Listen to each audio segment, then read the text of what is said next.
안녕하십니까.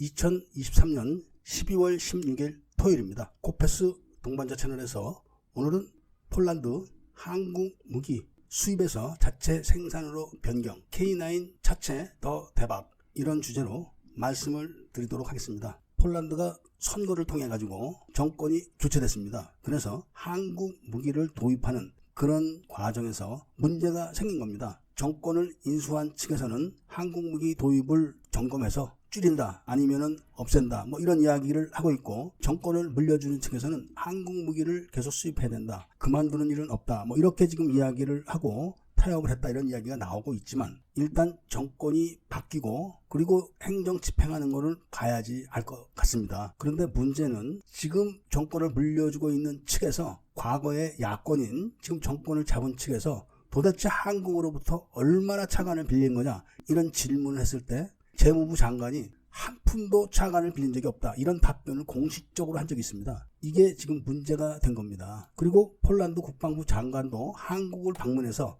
K2 전차를 보고 나서는 K2 전차 도입 안 한다, 이렇게 선언을 했다가 다시 말을 바꿔서 도입하겠다, 이런 과정, 이런 일들이 지금 정권을 인수한 측에서는 들여다봐야 된다, 이런 이야기를 하고 있는 겁니다. 그러다 보니까 방산 담당자들은 나름대로 묘수를 짜는 것 같습니다. 그러니까 한국 무기를 직접 도입하는 게 어려워질 것 같다, 이런 생각을 해서 한국 무기를 폴란드에서 직접 생산하는 방식, 그러니까 기존에 폴란드가 생산하던 방식을 그냥 집행을 계속 해버리면은 폴란드의 고용이 계속 유지가 되고, 그리고 관련 산업이 계속 유지가 되면서 반대를 하는 측에서 압박을 제대로 할 수가 없게 되는 거죠. 그래서 2차로다가 K9 자주포 152대를 추가로 도입하는 걸로 축소를 한 다음에 크랩 자주포 152대를 폴란드가 자체적으로 생산하는 걸로 결정을 한 겁니다. 물론 원래 계획대로 더 생산하든지 아니면은 더 수입을 하든지 또 이야기가 계속 돼야 될 것 같습니다. 일단 폴란드 자체에서 크랩 자주포를 152대 생산하기로 했다,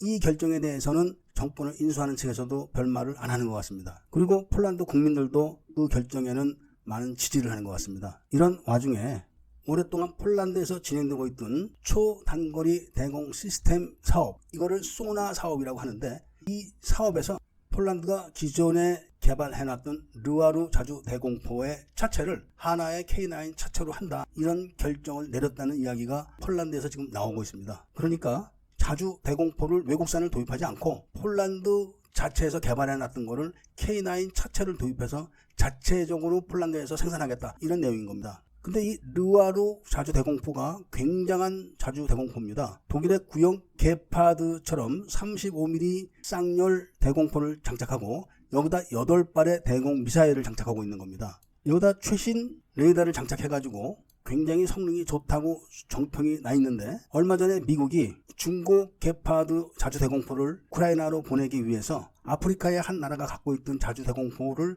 전체를 10배의 가격을 주고 사서 우크라이나로 보냈다는 이야기를 뉴스로 들으신 적이 있을 겁니다. 게파드는 순항 미사일도 잡았지만 많은 드론들도 잡고 있습니다. 그만큼 오래된 구식 게파드가 굉장히 정평이 좋은데 이것보다 더 좋은 자주 대공포다, 이런 이야기가 나오고 있는 겁니다. 여기에 8발의 대공 미사일이 장착되어 있기 때문에 그런 건데, 하나와 계약을 하면서 하나에서 에이사 레이더 기술을 전수해주게 되면은 정말 대단한 자주 대공포가 될 것 같고, 한국도 폴란드 측과 잘 이야기를 해서 한국에서 생산과 수출을 할 수 있도록 조치를 취했으면 좋겠다는 생각이 들어갈 정도로 훌륭한 자주 대공포라고 합니다. 그리고 아직 이야기는 결정되지는 않았지만 폴란드도 보병 전투 차량을 지금 개발하려고 하는데, 지금 폴란드 형편에서는 레드백을 그대로 도입하기는 힘들고, 레드백 차체에다가 폴란드에서 개량한 포탑을 얹을 가능성이 굉장히 높다고 합니다. 그렇게 되면은 K9 차체가 또 상당히 많은 수량이 폴란드로 수출을 해야 되는데,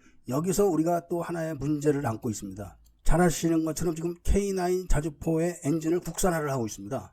K9 자주포의 엔진은 1000마력입니다. 그런데 우리나라는 이미 1500마력짜리 엔진을 개발을 해서 운용을 하고 있는 나라입니다. 그렇기 때문에 1000마력짜리 엔진 만드는 거는 쉽게 금세 만들 수가 있습니다. 그런데 1000마력짜리 엔진을 만드는 사업을 1500마력짜리 전체 엔진을 만든 두산에다가 오다를 준 게 아니고 선박 엔진을 만드는 STX에다가 이 오다를 준 겁니다. 선박 만드는 회사에서 전차 엔진을 만드는 게 쉽지 않습니다. 차체에서 가장 비싼 게 파워백인데 이 파워백의 부가가치를 그대로 독일한테 전해주게 된다는 것이 가슴 아프다. 이런 말씀을 전해드리면서 오늘 이야기를 마치고자 합니다. 애국 시민분들과 밀매분들께서는 구독을 꼭 해주시고 좋아요와 알림 설정을 부탁드리면서 이야기를 들어주신 데 대해서 감사드립니다.